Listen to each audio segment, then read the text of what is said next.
Hola, muy buenas tardes. Mi nombre es Rodrigo José García Barrera y hoy hablaré sobre el paper Flujo de calor y provincias geotérmicas en México de Rosa María Pro Ledesma y Dante Jaime Morán Centeno, publicado en 2019. Vamos a hablar sobre un poco del resumen de este paper. Definir las provincias geotérmicas es un factor clave para la exploración regional porque se necesita identificar las regiones en donde se puede aprovechar mejor el calor de la Tierra para producir energía eléctrica o para otros usos directos de este calor. El potencial geotérmico de México está subdesarrollado, es decir, tiene un gran potencial, pero las investigaciones y la tecnología no se han aplicado para mejorar y eficientizar esta energía renovable. Afortunadamente, las políticas gubernamentales han apuntado a simplificar las regulaciones y a proporcionar seguros a los desarrolladores con el fin de que se promueva la innovación en cuanto a la geotermia y se pueda invertir y estudiar más sobre esta energía renovable. En este estudio se hizo una correlación entre las mediciones del flujo de calor, los eventos térmicos recientes y el entorno tectónico geológico para poder definir 11 provincias geotérmicas con diferentes características donde se puede utilizar el calor de la Tierra para producir energía. Son estas 11 que se mencionan acá en la parte inferior derecha, las mencionaré y explicaré más adelante. Vamos a hablar sobre la introducción y los métodos que se utilizaron. Eh, los lugares en donde se utiliza el calor de la Tierra para producir energía eléctrica tienen que ser lugares donde hay una gran descarga de calor.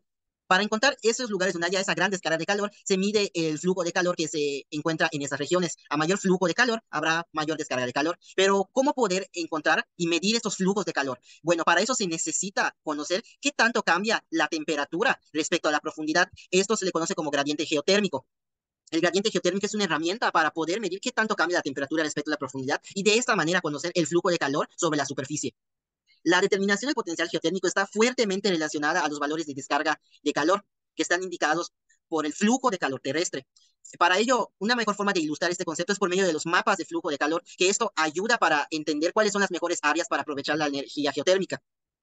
Además del flujo de calor y el gradiente geotérmico, en este paper se usaron otros conceptos, porque provincia geotérmica está definida como a un lugar, perdón, que depende de las características termales, hidrológicas, tectónicas, etcétera. Pero esa definición ya quedó obsoleta. Ahora se dio a conocer un nuevo concepto que se llama Geothermal Place, que este habla sobre y clasifica a los lugares con base en la fuente del calor y en cómo se transporta este calor. Y con base en estos geothermal plays, se clasificaron estas nuevas provincias geotérmicas y se clasificaron 7 tipos, en 3 en donde la transferencia de calor es por medio de convección y 3 donde la transferencia de calor es por conducción. Pero cabe agregar que esa séptima provincia geotérmica es geopresurizada. Más adelante explicaré de qué se trata esto.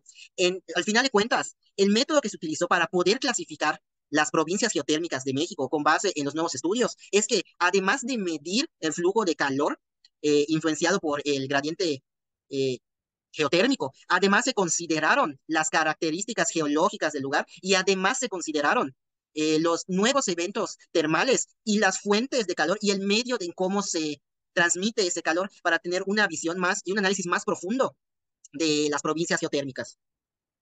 En cuanto a las reservas geotérmicas de México, ya existen unos lugares en donde se aprovecha el calor del centro de la Tierra para producir energía eléctrica. Aquí tenemos en Baja California Norte perdón, a Cerro Prieto. En el centro del país podemos encontrar los azufres, los humeros, Domo San Pedro y en Baja California Sur las Tres Vírgenes. Algo característico es que estos lugares están cerca de zonas en donde hay mucha actividad volcánica. De hecho, en este paper se menciona que más que las características tectónicas y geológicas, las actividades volcánicas recientes han influido mucho para poder caracterizar las provincias geotérmicas. Es decir, el potencial geotérmico depende mucho de los movimientos volcánicos, más que de las mismas características geológicas. El flujo de calor y manifestaciones hidrotermales en México. Además, en este estudio se estudiaron a fondo varias mediciones sobre el flujo de calor y el gradiente geotérmico.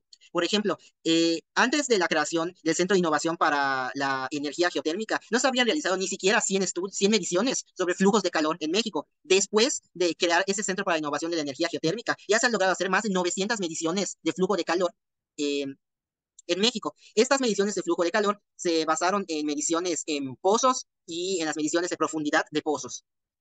Después de realizar todas estas 900 mediciones, se hizo una interpolación de todos estos datos con un error cuadrático del 5%. Se llegó a la conclusión de que había 4 zonas en donde el flujo de calor era muy grande. Estas son el cinturón volcánico de México que se encuentra aquí en el centro, la Sierra Madre Occidental que se encuentra arriba del cinturón de volcanes de México, la extensión del Golfo y el área de zonas y el área de volcanes alcalinos. ¿Por qué tienen un flujo de calor muy grande? Esto quiere decir que tienen más de 100 miliwatts por metros al cuadrado. Ese es el total de energía que se puede, el potencial de energía que se encuentra en esas zonas. Por eso se dice que tiene un gran flujo de calor.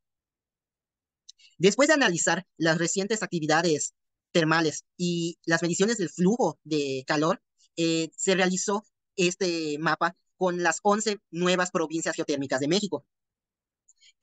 Acá podemos clasificarlas respecto a la forma en cómo se transmite el calor, si en convectivas o en conductivas. Convectivas se refieren a la CV, mientras que las conductivas se refieren a la CD.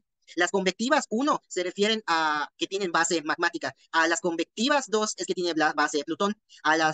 Perdón, a las convectivas, tres, es porque su tipo es de dominio extensional. En cuanto a las conductivas, uno, es porque se basan en placas intracratónicas. En la conductiva 2 es porque es su tipo de cinturón orogénico y en el conductivo 3 es de tipo base.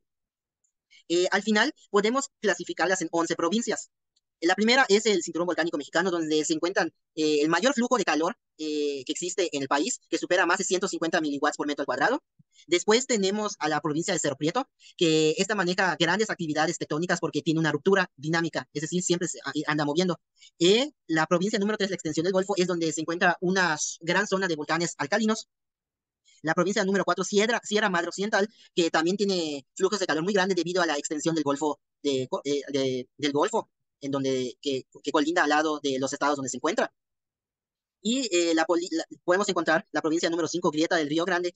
Esta se caracteriza porque la corteza es muy delgada, entonces eso se puede aprovechar para extraer el calor de la tierra más fácil. Y también podemos encontrar el volcanismo intraplaca central, la número 6, y el volcanismo intraplaca oriental, número 8, que su característica, perdón, es que tiene movimiento volcánico intraplaca, es decir, que el movimiento de los volcanes sucede tanto en la placa continental americana como en el fondo del océano en la placa del Pacífico.